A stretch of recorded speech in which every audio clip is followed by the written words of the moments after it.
regresi linear. Ya, regresi linear. Regresi linear ini adalah algoritma dasar dari machine learning. Jadi di mata kuliah teknologi data ini kita akan mulai masuk ke machine learning ya. Setelah sebelumnya kemarin sudah sempat menginstal software-software yang diperlukan untuk machine learning, maka pada minggu ini kita sudah saatnya untuk mencoba memahami tentang salah satu algoritma dari machine learning itu. Yang pertama yaitu adalah regresi linear atau linear regression. Nah, jadi regresi linear ini adalah algoritma paling dasar untuk machine learning. Dia digunakan untuk prediksi. Bagaimana jelasnya nanti akan saya terangkan. Baik, untuk sebelumnya nanti pastikan tolong setelah pertemuan ini akan diakhiri, ada semuanya untuk supaya menuliskan namanya di chat, NIM dan namanya di chat itu untuk keperluan absen ya. Dan sekaligus juga sambil semuanya yang masih tugasnya belum lengkap segera dilengkapi, karena tugasnya nanti untuk menambahkan nilai di mata kuliah jika nilainya ada yang kurang. Baik, kita mulai saja materi pada hari ini. Yang pertama adalah tentang ini ya, kemarin sampai hari ini maka seharusnya tugasnya itu sudah ada 6. Jadi mulai dari awal kemarin sampai yang terakhir kita install Matplotlib gitu ya. Tolong dilengkapi sebagai tugas maupun sebagai catatan adik-adik masing-masing. Baik, hari ini kita akan membahas tentang regresi linear, kemudian regresi linear dengan Python. Nanti juga akan ada saya demokan sedikit bagaimana jalannya regresi linear di Python. Oke, nah sekarang kita bicara tentang regresi linear ya, regresi linear. Apa sih regresi linear? Regresi linear itu kalau misalkan adik-adik dulu ingat waktu SMP itu pernah belajar yang namanya grafik, itu ada yang namanya gradien ya, gradien. Sebenarnya regresi linear itu ya gradien itu sih, bisa kita bilang sebagai gradien itu. Nah, cuman pengertian formalnya regresi linear itu sebenarnya adalah model ya, model. Kalau di machine learning kita bicara model itu artinya adalah rumus ya, rumus atau persamaan itu namanya model. Jadi regresi linear ini adalah model ya atau rumus statistik yang menjelaskan tentang hubungan kausal alias sebab akibat antara dua buah variabel ya. Jadi singkatnya regresi linear ini dia akan menjelaskan hubungan antara dua buah variabel, hanya dua. Nah, jadi kalau kita punya dua buah variabel x dan y, maka salah satunya itu akan bergantung kepada yang lainnya. Contoh misalkan variabelnya tadi x dan y, maka kalau regresi linear ini bisa x-nya bergantung kepada y atau y-nya bergantung kepada x, tetapi tidak sebaliknya, tidak saling bergantung, hanya salah satu saja yang bergantung ke yang lainnya. Dan kenapa regresi linear ini di banyak ini ya, di banyak mata kuliah atau course tentang data science atau teknologi data, dia yang awal-awal diajarkan, karena regresi linear ini adalah yang paling dasar dan yang paling mudah digunakan. Ya, artinya hubungan kausal, kausal ini maksudnya adalah variabel yang satu itu akan mempengaruhi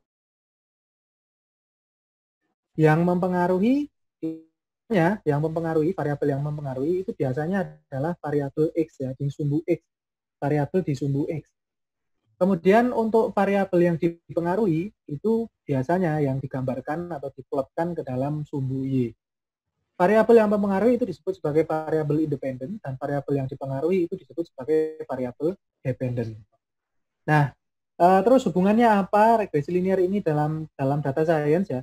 Jadi regresi linear ini adalah algoritma yang sudah ada sebelum adanya data science. Jadi dia ini adalah algoritma statistik biasa, tetapi seiring dengan adanya data science, ternyata algoritma ini bisa dimanfaatkan untuk prediksi ya, untuk prediksi. Bagaimana kita ketahui sebelumnya, data science itu tujuannya ada banyak, salah satunya yang paling penting adalah prediksi.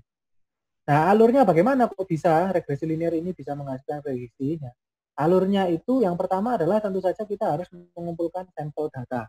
Jadi kita harus punya sampel data. Jadi maksudnya sampel itu berarti kalau misalkan kita ada data jumlahnya 100 ya kita kumpulkan sebagian. Sampel itu tidak semua. Kalau sampel itu lawannya adalah populasi ya. Jadi sampel itu hanya sebagian. Terus kemudian setelah kita dapat sampelnya, maka kita akan menggunakan kemampuan teknologi informasi kita atau kemampuan programming kita untuk membuat sebuah model. Tapi yang perlu dijadikan catatan di sini, yang membuat model itu bukan kita, tetapi program yang kita buat. Ya, itulah yang disebut sebagai machine learning. Jadi machine learning ini dia adalah program yang bagaimana caranya dia bisa menghasilkan model dari sampel data.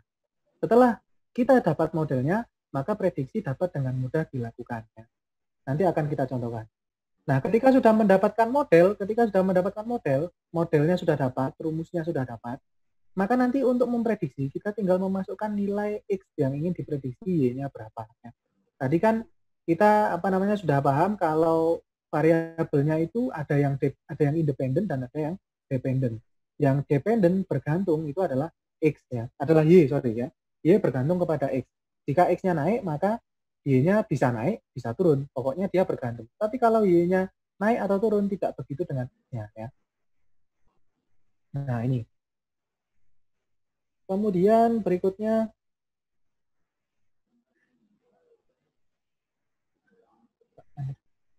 nah model ya. Model ini kalau penjelasan lebih gampangnya, model itu artinya adalah rumusan perhitungan yang dapat menghasilkan suatu nilai yang memiliki makna ya, makna. Model. Tujuan kita machine learning, ingat, tujuan utamanya dari machine learning adalah menghasilkan model, ya, menghasilkan model dari sampel data. Nah, model ini secara umum dia dilambangkan dengan ini ya, Y sama dengan Fx atau Y adalah fungsi dari X ya. Atau dengan kata lain ya, kalau kita menemukan seperti ini, Y sama dengan Fx itu dibacanya itu juga bisa X diapakan, entah bagaimana caranya, sehingga kita dapat nilai Y. Nah, F dalam kurung X itu adalah fungsi ya, fungsi artinya fungsi. Jika ada Fx sama dengan Y, maka kita bacanya pokoknya itu X itu akan diapakan, entah bagaimana caranya, sehingga kita dapat nilai Y. Diapakan bagaimana caranya? Nah, ini tergantung algoritma yang kita gunakan. Contohnya kalau linear regression itu, nanti dia akan menggunakan formula gradien tadi ya, seperti yang saya bilang di awal tadi. Jadi, ini yang perlu dipahami. Ya. Ketika ada machine learning, maka tujuan machine learning itu adalah untuk menemukan model, untuk membuat model. Dari mana modelnya? Dari sampel data, dari sampling. Ketika sudah ketemu modelnya, maka model ini akan dapat digunakan untuk melakukan prediksi, ya, clustering, dan sebagainya. Baik. Nah, terus kemudian tujuan machine learning tadi, dia menemukan fx secara otomatis ya, oleh mesin bukan manusianya. Jika sudah dapat fx, maka untuk memprediksi nilai y tinggal memasukkan x-nya saja. Saya kasih contohnya ya. Nah, bayangkan ada suatu perusahaan ya, perusahaan pembuat mainan. Ini supaya bisa lebih paham tentang model. Kita bayangkan ada sebuah perusahaan mainan, di mana perusahaan itu melakukan promosi. Promosinya dia pasang iklan di YouTube. Pada hari pertama dia promosi, hari Senin, dia menampilkan iklan, pasang iklan yang tampil 2 kali di YouTube. Kemudian setelah dia pasang iklan, produknya laku 4 biji. Kemudian besoknya dia promosi lagi. Sekarang, karena kemarin dia tampilkan 2 kali, dia sekarang tampilkan 3 kali. Ternyata setelah dipromosikan, iklannya ditampilkan sebanyak 3 kali, produknya laku 6 biji.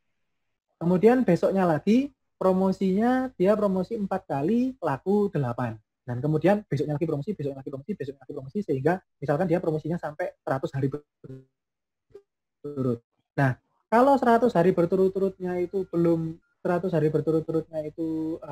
belum dilaksanakan ya, hanya masih sampai pada tahap ketiga. Nah, dia tentunya akan tertarik untuk menghitung seberapa efektif sih saya melakukan promosi. Haruskah saya melakukan promosi sampai 100 hari atau jangan-jangan tidak efektif? Nah, bagaimana caranya dia bisa mengetahui promosinya efek promosi pada hari yang belum dilakukan? Kalau sekarang ini hari Senin, Kamis, Senin, Selasa, Rabu, misalkan sekarang hari Rabu ya, dia sudah promosi 4 kali dan laku 8. Kalau dia mau ngitung kira-kira pada berapa, nah itu kan dia sekali kalau harus nunggu besok dilakukan sungguhan ya. Jadi promosinya dilakukan sungguhan. Jadi dia nunggu besok, kemudian dia promosi betulan di YouTube, kemudian dicatat lakunya berapa ya. Nah, kalau seperti itu berarti itu bukan prediksi namanya, tapi kan kejadian real, kejadian faktanya ya. Tapi dengan memanfaatkan prediksi bisa lebih baik lagi karena dia bisa memutuskan, oh besok ini kira-kira kalau saya promosi sekian bakalan laku sekian. Nah, kemudian dia bisa mengambil keputusan tanpa perlu dia menjalankan dulu kejadiannya tadi. Nah, kalau kita lihat dari cerita ini tadi ya, Senin dia iklan 2 kali, laku 4, Selasa iklan 3 kali, laku 6.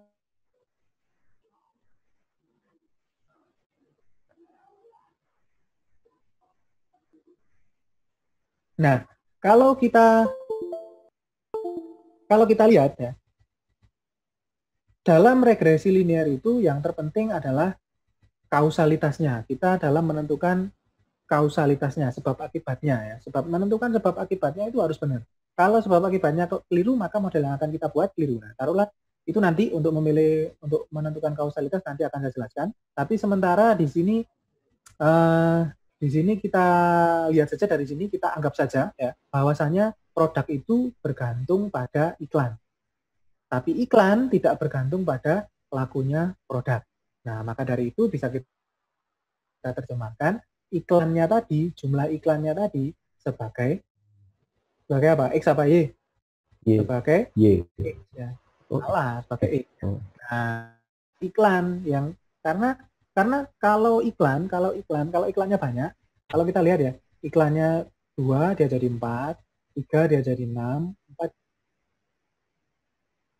maka produk yang terjual semakin banyak ya. Semakin banyak. Tetapi kalau produk yang terjual semakin banyak, apakah iklannya semakin banyak juga? Enggak. Kalau dalam kehidupannya, nah kan belum tentu, ya kan belum tentu. Nah betul, belum tentu. Jadi kalau di kehidupan nyata belum tentu. Ya itu saya harus melihat realitanya bagaimana. Ya. Nah sama seperti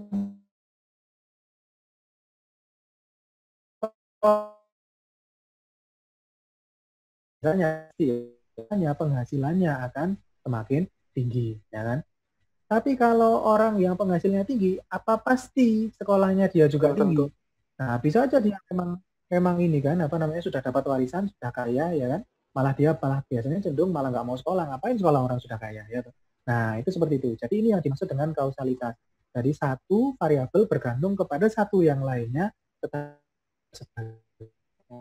Nah, ini bergantung, karena tadi lakunya produk bergantung pada jumlahnya iklan, maka yang kita taruh sebagai X itu adalah iklannya ya, karena yang X itu yang menentukan. Ini panah ini maksudnya X menentukan Y. Ya, X menentukan Y. Nah, berarti kita rangkum, berarti X digimanakan agar dapat Y. Ini kalau 2 dapatnya 4, kalau 3 dapatnya 6, kalau 4 dapatnya 8. Nah, berarti kira-kira Y itu X diapakan? Nah, jawabannya adalah Y itu X dikalikan 2. Nah, dikalikan 2, ya kan? Berarti inilah modelnya. Y sama dengan 2X. Atau Fx-nya alias modelnya adalah Y sama dengan 2X. Nah, setelah ada modelnya, kita bisa memprediksi berapapun hasil penjualan dengan memasukkan nilai X atau promosi ke. Nah, ini masih hari Rabu. Besok belum promosi. Tapi saya pengen tahu kira-kira besok promosi saya bakalan menyebabkan produk saya laku berapa. Nah, itulah yang dimaksud dengan prediksi alias peramalan. Nah, kalau sudah ada modelnya seperti ini untuk mencari Y-nya, untuk mencari jumlah promosinya, kan gampang toh, tinggal dimasukkan saja kira-kira besok mau menampilkan iklan berapa kali. Nah, dengan adanya fungsi sederhana ini saja kita sudah bisa melakukan sebuah peramalan, sebuah prediksi. Jadi kita bisa memprediksi berdasarkan kasus ini, ya, bahwasanya kalau nanti orangnya, misalkan dia pengen tahu, saya sudah pernah promosi 2 kali, 3 kali, 4 kali. Kalau saya promosi 5 kali, kira-kira berapa ya barang saya yang laku? Berarti tinggal 5-nya ini disubstitusikan ke X, karena 5 itu kan tadi jumlah promosi, ya kan? Berarti 2 dikali 5, dia produknya bakalan laku 10. Tapi itu sekali lagi adalah prediksi. Jumlahnya nanti jumlah sesungguhnya bisa melebihi prediksi, bisa kurang dari prediksi. Nah, lebih atau kurangnya dari prediksi itu disebut sebagai error. Itu nanti saja kita bahas. Baik, nah sampai sini ada yang belum mengerti, ada yang mau ditanyakan sampai sini dulu. Silakan. Belum. Belum, bagus Belum, ya. belum. Oke, siap. Nah, kalau gitu kita lanjutkan. Nah, sekarang ini tadi yang saya jelaskan ini belum regresi linear ya. Ini hanya model sederhana saja, model perkalian sederhana saja. Nah, sekarang model regresi linear itu seperti apa? Nah, model regresi linear model template rumusnya. Nah, jadi di regresi estimated atau predicted value atau nilai yang diprediksi. Kemudian ada X. Nah, X tadi adalah variabel yang menentukan Y. X tadi adalah variabel yang menentukan Y. Nah, kemudian, tetapi bedanya dengan yang model kita tadi, model perkalian biasa kita sebelumnya tadi, ya di belakangnya X itu ada B1. X-nya dikalikan sebagai B1. Kemudian di depannya lagi ada B0. B0 yang disebut sebagai estimate alias konstan. Konstan atau intercept, bisa juga disebut sebagai intercept. Nah, B0 ini adalah intercept atau konstan, dan B1 ini adalah koefisien. B1 dikalikan X1. Ya. Nah, tadi dari sini yang kita sudah ketahui itu adalah Y-nya ya. Kalau ada Y yang ada ininya, ada atasnya begini, ini bacanya kalau bahasa Inggris ya, itu Y head, ya, Y head, Y head, Y head, Y topi, Y bertopi. Nah, Y head ini adalah prediksi, ya. Itu didapatkan dari koefisien dikalikan X1. Nah, dari sini tadi kita sudah dari 4 simbol ini ya, Y, B0, B1, X1, kita sudah tahu 2. Yang pertama adalah Y. Y tadi ini adalah yang dicari. Y tadi ini adalah produk yang laku dari lo. Y. Kemudian X ini adalah variabel yang menentukan besarnya Y. Jadi X menentukan Y, tetapi Y tidak bergantung kepada X. Nah, X ini adalah jumlah promosi tadi, kemudian Y ini adalah jumlah produk yang laku. Nah, terus konstan sama koefisien ini apa? Konstan sama koefisien akan saya jelaskan setelah ini.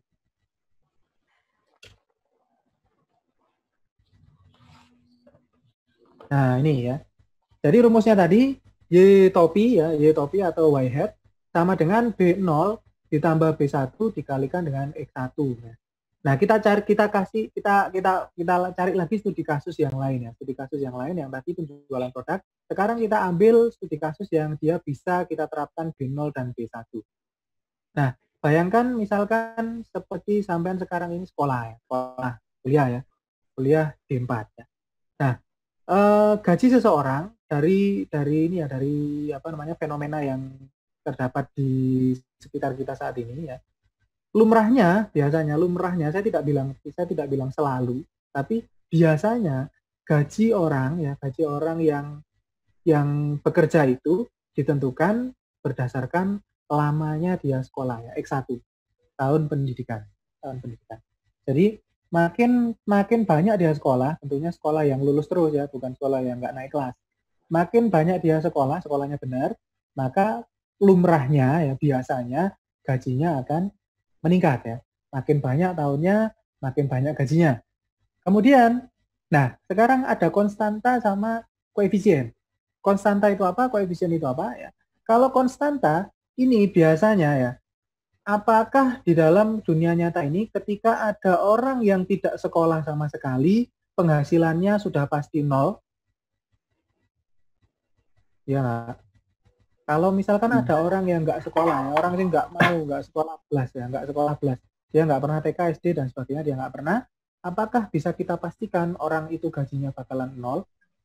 Belum tentu. Belum tentu ya kan, belum tentu ya betul. Nah, belum tentu. Kadang dia pasti walaupun dia nggak sekolah, dia bakalan menerima penghasilan entah dari mana ya. Entah dia minta-minta ya, entah dia dikasih sama orang yang lainnya, entah dia mendapatkan bantuan dari pemerintah ya. Di mana faktor-faktor itulah yang menyebabkan penghasilannya dia bakalan tetap ada walaupun dia tidak sekolah. Nah, ini yang dimaksud sebagai konstanta atau intercept. Jadi dengan kata lain B0 ini dia adalah penghasilan minimum. penghasilan minimum.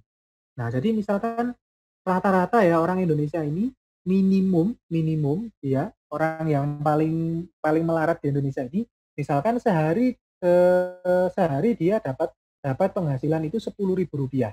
Nah, berarti orang yang nggak sekolah dia bakalan dapat penghasilan minimum sebesar Rp10.000. Nah, kemudian bagaimana ketika dia sekolah? Bagaimana ketika dia sekolah? Nah, ketika dia misalkan sekolahnya SD, ya sekolahnya misalkan 1 tahun ya, 1 tahun dia sekolah, maka gajinya itu akan naik berapa? Kalau orang sekolah tadi dari per hari dia nggak sekolah, per hari dia nggak sekolah, penghasilannya itu 10.000. Kalau dia sekolah, berarti penghasilannya nambah berapa? Penghasilannya misalkan setiap tahun ya kita ini kan aja, kita buat simpel saja, misalkan setiap kali dia sekolah 1 tahun, penghasilannya nambah 5.000 misalkan. Nah, berarti kalau dia misalkan sekolahnya 1 tahun, berarti penghasilannya 10.000 ditambah 5.000 tadi ya, jadi 15.000 ya kan. Nah, kalau dia sekolahnya 2 tahun, berarti penghasilannya berapa? 20.000 ya kan. Berarti kan yang nambahnya per dia sekolah tadi itu adalah B1 koefisiennya tadi. Nah, koefisiennya tadi. Jadi berapa dikalikan per tahunnya itu. Nah, misalkan dia sekolah sekolah 1 tahun berarti 1 dikali 5.000. X1 dikali B1 berarti 1 dikali 5.000. Sekolah 2 tahun berarti 2 dikali 5.000 jadi 10.000. Sekolah 3 tahun 3 dikali 5.000 jadi 15.000. Nah, inilah B1. Nah, tadi B0, B1, X1. Dalam memahami rumus, dalam memahami suatu algoritma, nah ini yang perlu kita ketahui. Jadi saya ulang lagi, Y-nya ini adalah variabel yang dicari, ya, besaran yang dicari, yang dibahas, yang dicari. Dan X1 ini adalah sesuatu yang menentukan Y-nya, yang menentukan yang dibahas tadi. Kemudian B0 ini adalah minimal, ya, nilai minimal, konstanta atau intercept. Kemudian B1-nya ini adalah pengalinya, ya, koefisien atau bobot, dia pengali besarnya tiap-tiap X1-nya.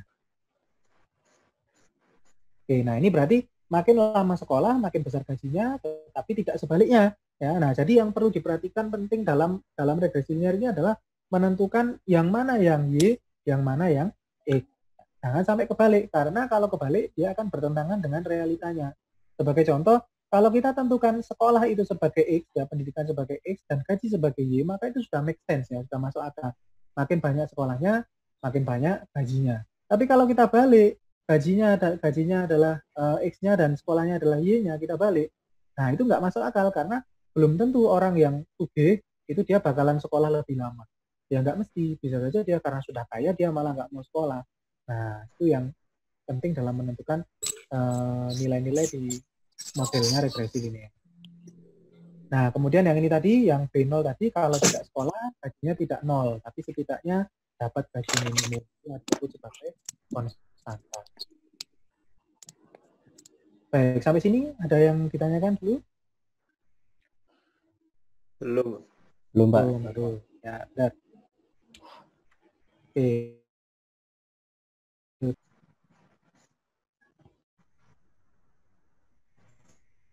Nah, kemudian ini representasinya, grafiknya regresi linear itu, grafiknya itu kalau direpresentasikan dalam bentuk grafik, dia seperti ini. Jadi, ini sampel datanya, titik-titik ini adalah sampel datanya, ini titik ini sampel datanya, titik ini sampel datanya, sampel data, sampel data, sampel data, sampel data. Kemudian, intercept, nah tadi penghasilan minimum, ini adalah jarak antara 0,0, X0 disumbu Y, sampai dengan awal dari titiknya. Jadi awal titiknya ini intercept, ini gaji minimum tadi. Nah ini kan makin sekolahnya makin banyak, dia makin tinggi ya. Sekolahnya makin banyak, dia makin tinggi. Kemudian jarak antara ini ya, jarak antara titik ya, rata-rata jarak antara titik dengan garis tengahnya itu disebut sebagai error ya, error. Nah, sekarang saya tanya, kalau garis lurus ini apanya? Garis lurus ini apa? Ada yang tahu? Hasil prediksinya. Betul ya, betul hasil prediksinya ya. Betul sekali. Jadi garis tengah ini adalah hasil prediksinya. Setelah kita dapat nilai B0 dan B1-nya ya. Jadi di dalam machine learning itu yang perlu kita cari adalah nilai B0 dan B1-nya. Kalau X1-nya kita kan sudah punya dari sampel datanya kan. Nah, kalau Y-nya ini nanti yang akan diprediksi, ya, akan diprediksi. Jadi betul sekali ini garis lurus ini adalah hasil prediksinya. Jadi umpama di sini 1 ya. Kalau dia sekolah 1 tahun, maka dia bakalan dapat penghasilan lurusnya ini. Nah, lurusnya ini. Dari garisnya sini sampai 1. Nah, kalau yang titik ini adalah realnya. Karena kita tahu bahwasanya kalau prediksi atau ramalan itu tidak selamanya bakalan 100% tepat. Pasti ada lebihnya, ada kurangnya. Nah, sekarang saya tanya, kalau ada titik yang pas di garis seperti ini, artinya apa?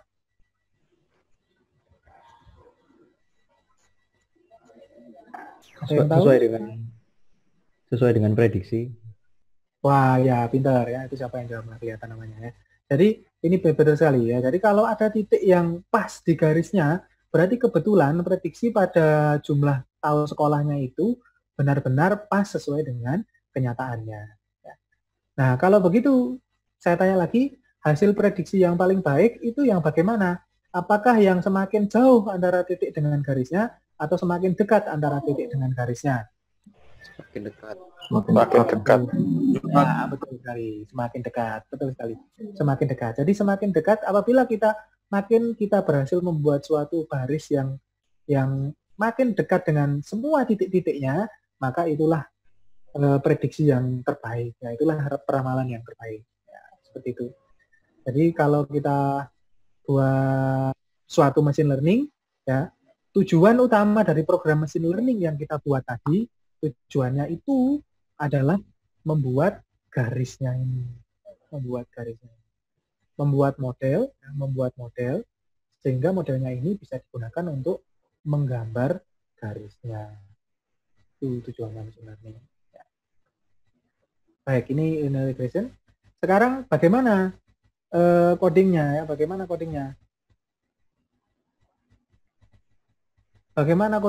Nah, codingnya sekarang kita lihat dia seperti ini.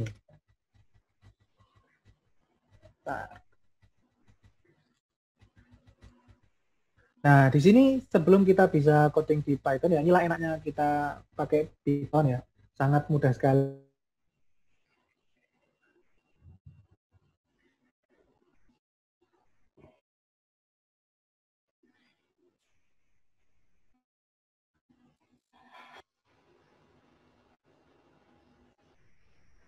Pandas, sama Matplotlib, sama Stats Model ya.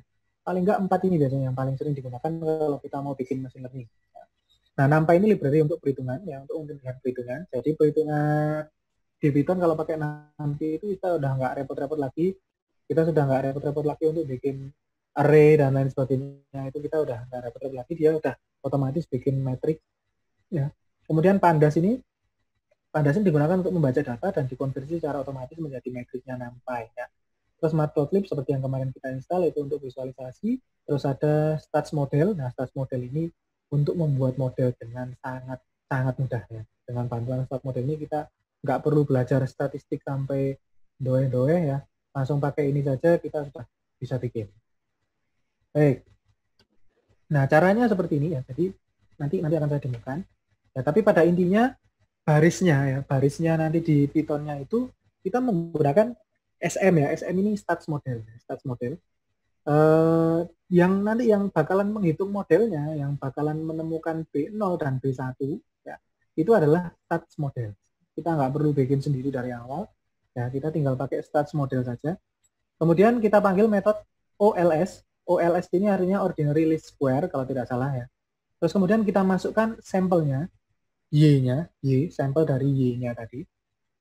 Jadi kan kita punya, tadi kalau di data penjualan tadi kita punya data hasil penjualan yang hari Senin sampai Rabu tadi ya. Nah, itu kita masukkan. Kemudian kita masukkan X-nya ya, sampel dari X-nya. Jadi ini adalah X-nya ini tadi adalah jumlah promosi ya, jumlah promosi. Kemudian Y-nya ini adalah jumlah penjualan. Jadi kita masukkan, cuman ada perlu perubahan sedikit di sampling data untuk X-nya. Jadi supaya bisa dihitung sama stats model, X-nya ini harus dikalikan dengan 1. Matriksnya harus ditambahkan dengan 1. Jadi X-nya ini kan dia berupa apa namanya? Berupa array ya kan. Dia harus ditambahkan 1. Nanti saya jelaskan di slide berikutnya ya. Jadi harus dimodif sedikit dengan menambahkan angka 1 ya di sini. X1-nya kita tambahkan dengan angka 1. Jadi sampelnya kita tambahkan dengan angka 1. Baru kemudian kita masukkan ke dalam metode OLS ini tadi, dan kemudian terakhir kita panggil .fit. Sudah selesai. Kita sudah menemukan ya, program kita sudah menemukan sendiri B0 dan B1-nya.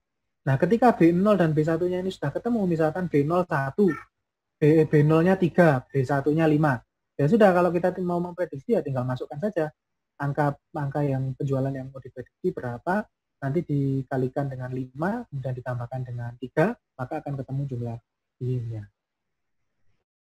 Nah, salah satu, kalau OLS ini apa? OLS ini adalah salah satu algoritma di stats model yang digunakan untuk mengestimasi best fit line. Ya. Tadi istilahnya garis ini tadi, ya, garis yang ini tadi itu istilahnya best fit line. Best fit line.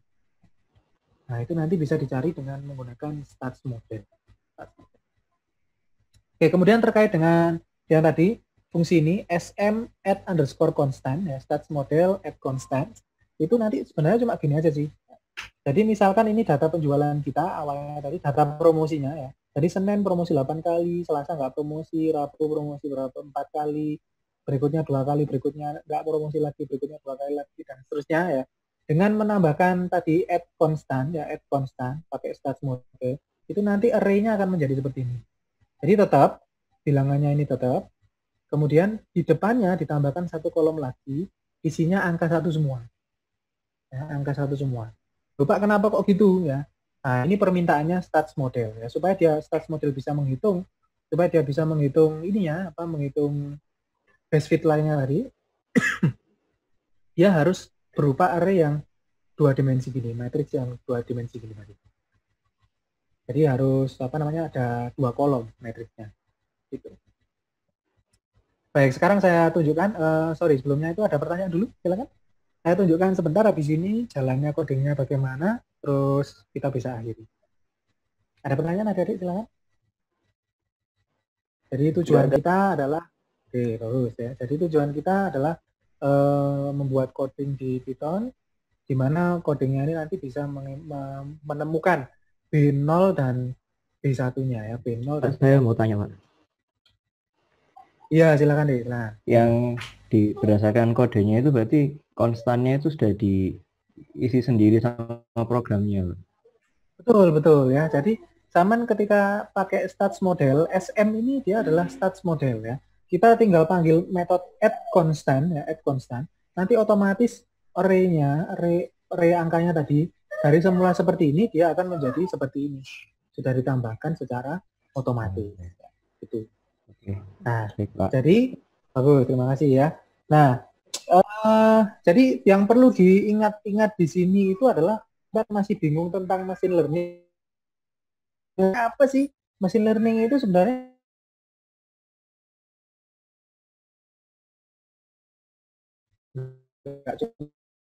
Regression itu yang paling sederhana. Linear regression, terus kemudian ada multiple linear regression, terus kemudian ada logistic regression, ada decision tree, ada artificial neural network, macam-macam ya, macam-macam algoritmanya. Tapi pada intinya sama. Machine learning itu pada intinya kita sudah punya rumus, kita pilih salah satu algoritma. Kita pilih salah satu algoritma. Di pelajaran ini contohnya ya, kita milih satu algoritma namanya linear regression. Ya, di mana algoritma tersebut itu sudah ada rumusnya dari awal, sudah dari sononya, sudah dipikir sama orang-orang pintar di sana, dia sudah bikin rumus. Nah, rumusnya ini yang tinggal kita ikuti saja. Ya. Di rumusnya itu biasanya akan ada seperti ini, B0 dan B1 ini. Angka yang dicari untuk melengkapi modelnya, ya, B0 dan B1. Di algoritma lain nanti ya juga ada semacam ini, semacam B0 dan B1, cuman notasinya pasti beda. Ada yang pakai alfa, ada yang pakai gamma, macam-macam ya. Pokoknya intinya dia koefisien ya, dia ada konstanta dan koefisien alias pengali. Konstanta itu yang dibuat nambahin, koefisien itu yang buat ngali. Nah, B0 dan B1 dan semacamnya tadi, alfa, beta, gamma tadi, itu disebut juga sebagai bobot. alias weight. Ya. Jadi kita nggak buat rumus baru. Ingat, machine learning itu dia tidak bisa membuat rumus baru. Dia cuman bisa membuat model. Model itu artinya apa? Model itu artinya rumusnya udah ada, cuman kita pasangin koefisien sama konstantanya. Cuman kita beri bobot saja. Jadi untuk sampai saat ini machine learning itu belum bisa membuat rumus baru. Misalkan dia membuat apa ya? Regresi embuh misalkan ya. Dia membuat baru terus kemudian dia menentukan sendiri rumusnya seperti ini, itu masih belum bisa. Itu tetap manusia. Tetapi yang bisa dilakukan oleh machine learning dia adalah menyempurnakan template rumusnya ini tadi supaya ada bobotnya dan bobotnya itu bisa dihitung untuk menghasilkan outputnya. Outputnya bisa macam-macam, bisa prediksi, bisa clustering, bisa macam-macam ya. Nah, itu inti dari machine learning. Baik, ada pertanyaan lagi silakan kalau ada. Nah, kalau tidak ada saya tunjukkan sebentar untuk kodenya ya. Kalau besarin kode. Nah, ada masuk. Kelihatan ya kodenya ya. Kelihatan, Pak.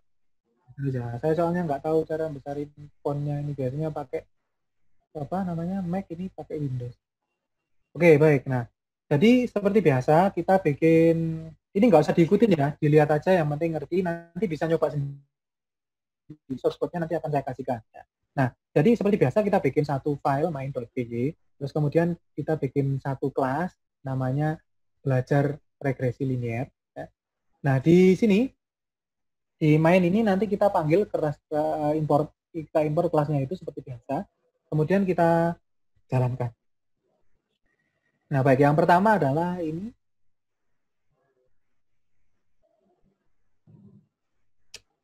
Nah, ini kita buat dulu konstruktornya. Jangan lupa ini konstruktor di Python ya. Nah, di kelas ini apa yang diperlukan? Yang diperlukan ya pokoknya ya seputaran rumusnya itu. Rumusnya tadi yang di regresi linear tadi dia butuh apa saja. Yang pertama dia pasti butuh ininya apa namanya? Sampling datanya ya, data keseluruhan dulu. Baik penjualan maupun apa namanya? Iklannya ya. Oh ya, datanya belum saya jelaskan ya. Nah, datanya misalkan contoh kita punya data seperti ini. Data GPA. Nah, ini ya. Ini contohnya sampling data. Kita tahu dalam setiap tahun itu bakalan ada banyak sekali yang mendaftar ke Polinema, di mana yang daftar di Polinema itu ketika dia lewat jalur reguler, dia bakalan ikut ujian namanya ya, ujian masuk Politeknik Negeri. Ini data real ya, tapi bukan data UMPN-nya Polinema.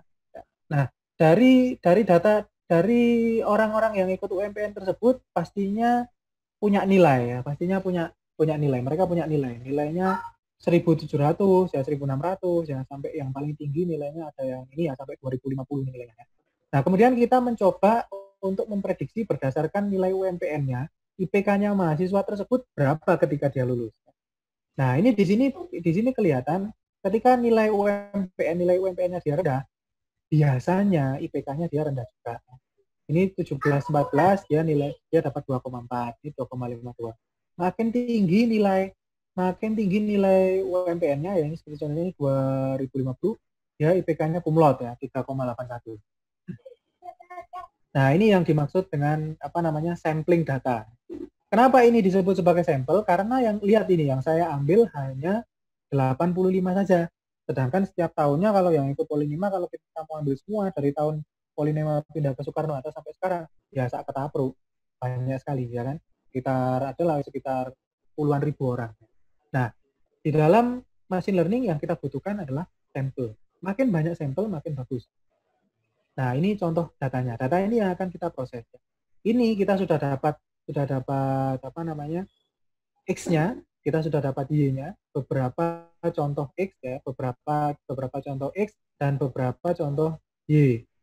Dari sini nanti kita akan membuat sebuah model yang mampu memprediksi berapa IPK seseorang MN-nya. Nah, seperti ini tadi ya, berarti harus kita import dulu, tadi di Python-nya itu, datanya ini kita import dulu. Data, nanti kita importnya ini pakai Pandas. Terus kita harus juga bikin variabel Y ya, Y sampelnya. Kalau dari sini Y-nya nanti itu isinya yang mana? Apakah kolom nilai UMPN atau IPK?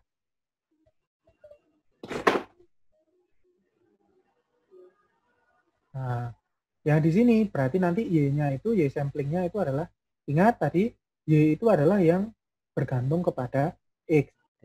Karena di sini IPK ini ya, IPK ini kita anggap bergantung ke nilai UMPN, maka Y-nya ini adalah IPK.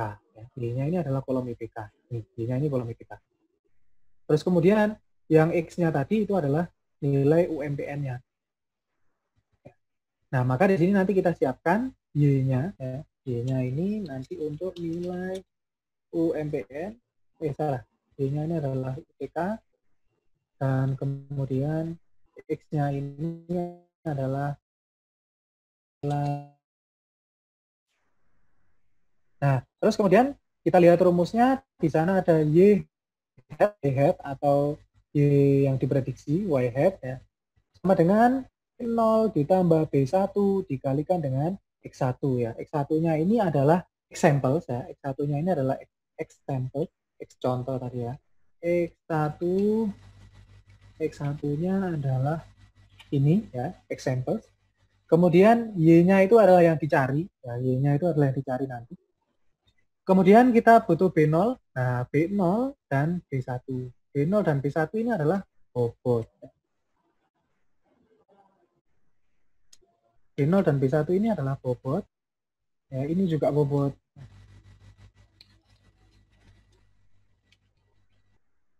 Nah, keduanya ini adalah yang dicari. Dua-duanya ini yang dicari oleh machine learning. Oke ya. Nah, berikutnya kita load dulu datanya. Datanya kita load dulu. Nah, di sini untuk ngeload data sangat mudah sekali. Tinggal pakai pd.readcsv. PD itu apa? PD itu adalah pandas. Ini ya, import kita. Nah, library-nya, ingat, library-nya harus diinstal dulu. Yang pakai yang file settings ini ya. File settings, pakai project interpreter. Di sini saya sudah install pandas. Saya install pandas. Di sini tinggal panggil pd.readcsv. Di sini masukkan datanya tadi. File datanya dari mana? File datanya cuma dari sini saja. Tadi tak isikan ya. Nah, file datanya sampai sini saja. Nah, file datanya ini dari folder gpa.csv. Source data gpa.csv. Nah, di sini self file data kita isikan, kemudian di sini tinggal pd.readcsv, dia otomatis kita masukkan ke dalam variabel, ke dalam properti data yang sudah kita buat di atas tadi, kita siapkan tadi. Nah, terus kemudian hebatnya lagi kalau kita menggunakan library yang di Python itu, pandas itu ya, kita bisa melihat statistiknya ya. Cukup begini saja kita langsung bisa lihat statistik datanya. Coba lihat ini ya. Kita panggil dari datanya tadi. Pertama kita ambil datanya dari file CSV pakai metode readcsv. Kemudian dari data yang sudah kita dapat tadi kita tinggal panggil metode describe. Kita lihat hasilnya.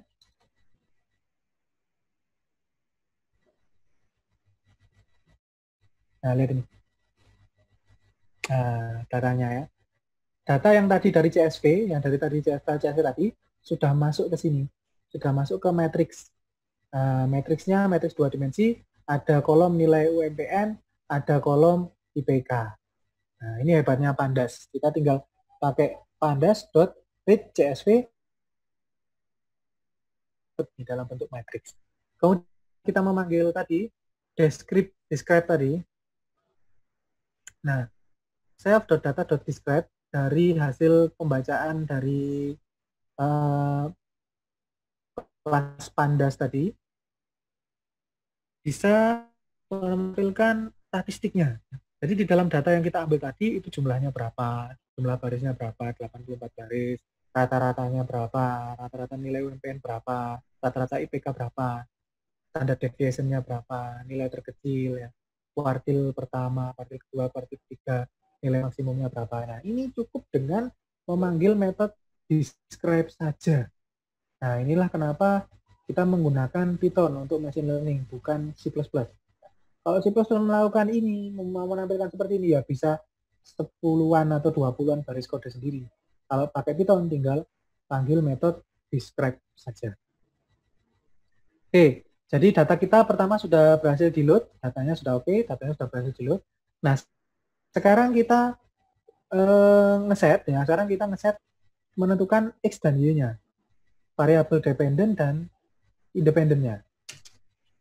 Nah, jangan lupa Y sama dengan B0, B1 kali X1.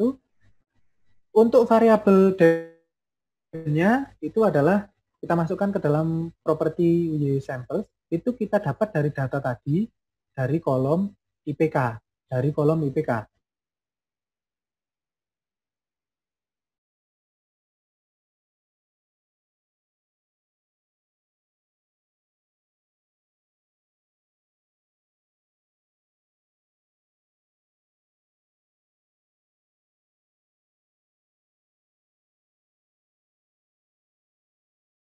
Ini ya yang menemukan nilai B0 dan B1-nya.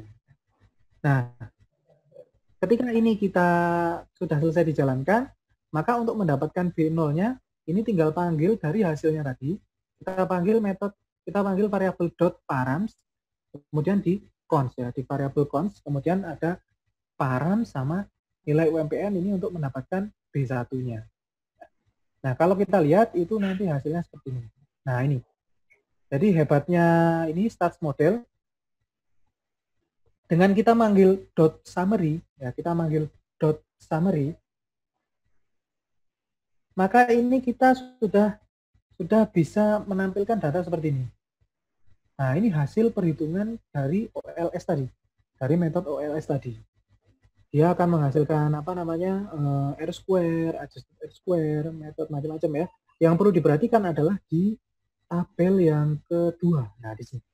Const nilai UMPN. Nah, nilai UMPN. Ini adalah yang const tadi. Yang const itu adalah B1, ya B1. Kenapa dia namanya const? Karena dapat dari sini tadi. Array-nya dia adalah tadi namanya adalah const ya. Array-nya tadi. Nah, ini dia namanya nilainya const. Kemudian yang berikutnya yang perlu diperhatikan juga di sini adalah pokoknya di tabel yang kedua, karena dari model summary tadi dia akan menghasilkan 1, 2, 3 tabel. Yang perlu diperhatikan di tabel kedua di bagian kolom koefisien. Nah, di kolom koefisien yang baris pertama itu adalah B0 dan yang baris kedua itu adalah B1. Nah, ini kita ambil yang B0 ini tadi dari baris yang dari kolom const. Nah, ini ambil dari kolom const. Kemudian yang B1 diambil dari nilai UMPN.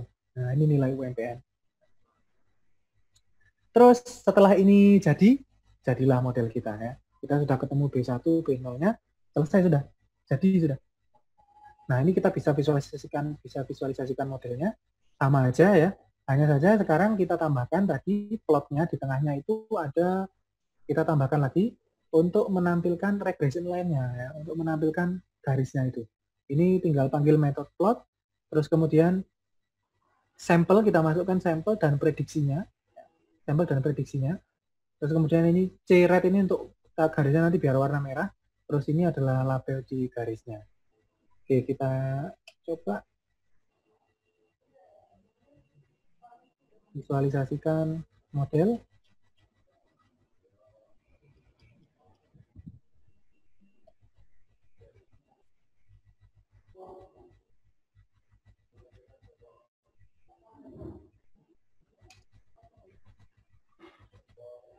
Nah, coba kita jalankan ini. Nah, ini sudah muncul regression line-nya. Ini dapatnya dari mana? Garis merah ini? Dapatnya garis merah ini adalah dari angka X-nya, dari X sampelnya ini, ya. Kemudian dilakukan perhitungan menggunakan B0, B1 ini. Nah, ini perhitungannya ini. Hasil prediksinya adalah B0 ditambah B1 dikali sampel, ya, dikali sampel. Sesuai dengan rumus kita tadi, B0 B1 kali X1. Ya. Cuman bedanya sekarang, B0-nya itu sudah kita isi. Isi B0-nya berapa? Isi B0-nya adalah ini, adik-adik. B0-nya 0,275, jadi interseknya adalah 0,275. Kemudian B2-nya, ya, B2-nya, B0-nya itu adalah ini. Ya. Kemudian B1-nya adalah yang ini. Nah, nanti kalau sama mau buat model sendiri, caranya juga sama. Caranya juga sama. Tinggal sampai ambil angka yang saya kasih tahu ini tadi. Di sini. Nah, jadi model kita sekarang, model akhirnya, hasil akhir model kita itu seperti ini. Model final itu sekarang menjadi Y sama dengan 0,275 ditambah, oh salah ya, 0,0017, 0,0017, 0,275 ditambah 0,0017 dikalikan X sampel. X. Nah, ini model kita. Model kita dikalikan X. Nah, tujuan dari machine learning itu adalah menemukan ini ya, menemukan model finalnya ini. Ketika kita sudah punya model finalnya, maka dari model final ini nanti akan kita bisa gunakan untuk memprediksi nilai UMPN yang belum ada. Nah, tinggal gini tok kan, saya tulis ulang lagi di sini. Nah, model finalnya kita gunakan untuk ini. Nah, model finalnya. Tinggal saya kalikan saja kan, B0, ya kan. Nah, ini 0,275 tadi B0-nya, ditambahkan dengan B1, dikalikan dengan X-nya, nilai UMPN-nya berapa. Nilai UMPN-nya dimasukkan nanti. Kita mensubstitusikan nilai X-nya tadi. Nah, itu. Terakhir, coba kita prediksi. Misalkan, nah, kalau ada, di sini kan data kita nilai UMPN tadi mentok berapa? 2050. Nah, sekarang kita coba prediksi kalau ERL.prediksi kalau ada yang nilai UMPN-nya misalkan berapa ya? 2100 misalkan. Dapat berapa?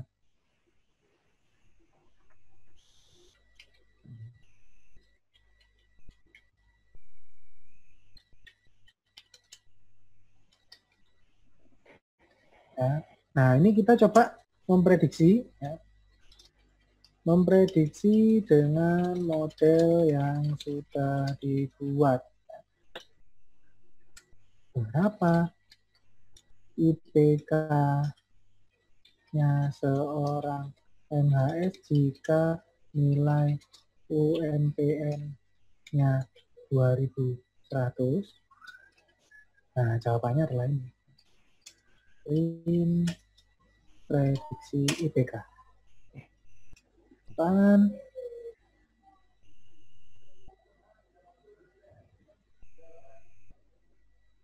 Nah, ini ya. Dia bakalan diprediksi kalau misalkan dia punya IPK 2100, maka IPK-nya adalah 3,75. Itu. Gitu dari ya. Jadi itu tujuannya machine learning. Tujuannya adalah untuk membuat sebuah prediksi ya, bisa clustering, bisa macam-macam ya, tapi kali ini kita pelajari tujuannya salah satunya adalah prediksi, di mana prediksi itu nanti didapat dari apa? Didapatnya dari model ya. Model itu dia punya koefisien, punya konstanta yang disebut juga sebagai weight ya atau bobot, dan bobotnya itu nanti dilakukan proses pencarian. Pencariannya bagaimana? Berdasarkan pemrosesan terhadap sampel datanya. Karena ini regresi linier, maka sampel data yang digunakan itu sampel data sebagai X dan sampel data sebagai Y. X itu menentukan Y. Nah, dapat Y dari mana? Dengan memfungsikan X, dengan dengan menggunakan rumus yang ada, template rumus regresi linear yang ada, kemudian dipasangkan bobot-bobotnya, dan kemudian dihitung, maka akan menemukan I-nya. Baik, saya kira itu saja adik-adik yang bisa saya sampaikan. Nanti ini source code-nya saya kasihkan, bisa dicoba-coba sendiri, ya bisa dicoba-coba sendiri. Untuk minggu ini saya rasa tidak usah dulu membuat laporan, ya. Tidak usah membuat laporan. Baik, gitu, adik-adik. Ada yang ditanyakan? Silakan.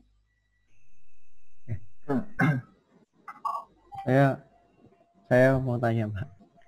Iya, silakan, Dek, silakan. Yang di konsol itu kan sudah ada nilai B0 sama B1-nya, Pak. B0, B1 di konsol, yang ya. 0,275, B0 sama yang B1-nya kan 0,0. 0,275 sama 0,017 ya. Nah, terus itu yang sebelahnya yang 0,409, 0,00 itu apa, Pak? Nah, ini adalah nilai-nilai statistik lain yang sebenarnya tidak kita perlukan sih. Kita tidak perlukan untuk perhitungan kita ya. Karena di sini kita cuma butuh ya di suatu ketika kita kadang bisa butuh nilai-nilai ini, yang lainnya ini bisa saja kita butuh, tergantung model yang kita gunakan. Tetapi karena model yang saat ini kita gunakan tadi apa namanya? Linear regression. Karena linear regression ini kebetulan hanya membutuhkan nilai pada kolom koefisien, maka yang kita gunakan adalah yang ini saja, yang koefisien ini saja. Inilah sebagai B0, yang satunya sebagai B1. Gitu ya. Oke, ada pertanyaan lagi? Gimana? Berarti B0 dan B1-nya itu dihitung sama programnya sendiri. Betul, sama menghasilkan ini. Ya, betul. Ini yang itu adalah program yang kita buat ya.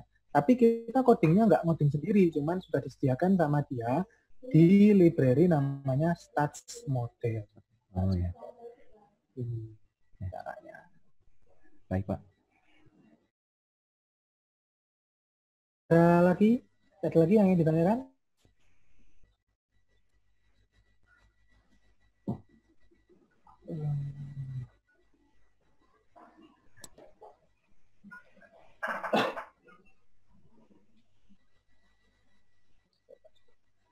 Baik, kalau tidak ada yang ditanyakan, silakan ini ada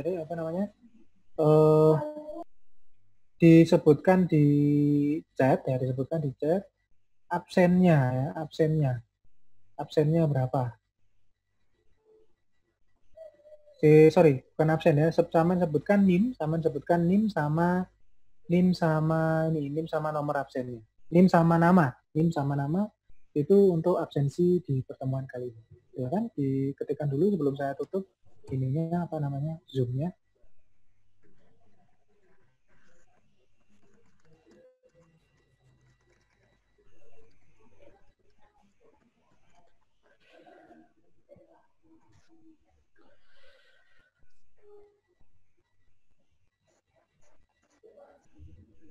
Baik, sudah semua? Ada yang belum? Silakan diketikkan. Kalau sudah nanti saya tutup.